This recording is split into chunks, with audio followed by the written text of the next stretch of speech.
એને હોનાની લંકા હતી, મોટા મોટા દરબાર હતા, પણ એને એટલું ધન એટલું માલ મિલકત હતી તો એની હારે રત્તી ભાર પણ ગયું?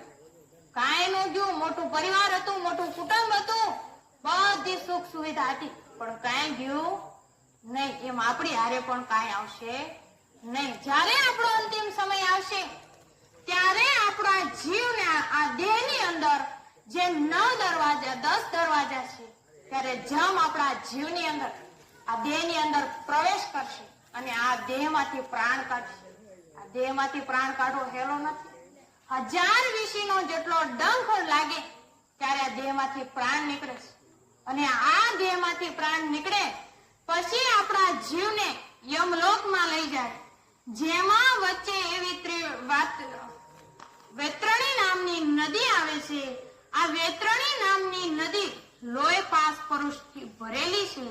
એમાં આપણા જીવને યમદૂત ડુબાડે અને મારતા મારતા લઈ જાય અને એ જંગલોમાંથી, પહાડોમાંથી, ગોખરુના વનમાંથી, હળગતા વનમાંથી આ બધેથી આપણા જીવને લઈને અને પછી જાય છે.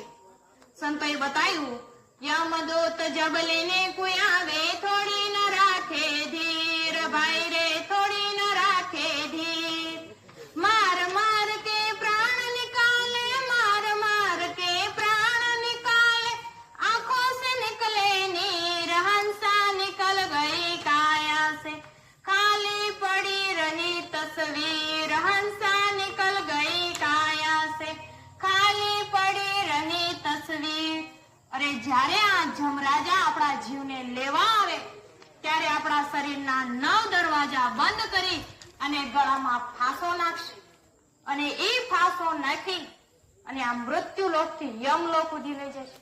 અરે આ જમ એક નથી, આવા 13 હાથીને ભેગા કરો તારે એક યમદૂતનું શરીર બને. વિચાર કરો, એક હાથી કેટલો જબરો હોય.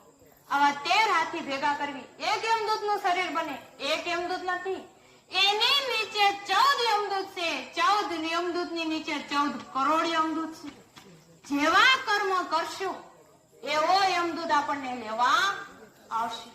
જો હારા કર્મ કર્યું છે તો એથી ઉપરનો, એથી ઉપરનો, એથી ઉપરનો એવા કર્મના આધીન રહીને આવો જમદૂત લેવા આવશે અને આપણા જીવને મારશે. ધર્મરાયના દરબારમાં આપણા જીવને ઉભો રાખશે અને કહેશે કે આ નરાધમ જીવને પૂછ કે તે જે ગર્ભમાં વચન આપ્યું તું કે હું રાત દિવસ તારું સ્મરણ કરીશ, પલ વાર તને નહીં ભૂલું, એ તે કરાર કર્યો તો, વચન આપ્યું તું એ પ્રમાણે તે સ્મરણ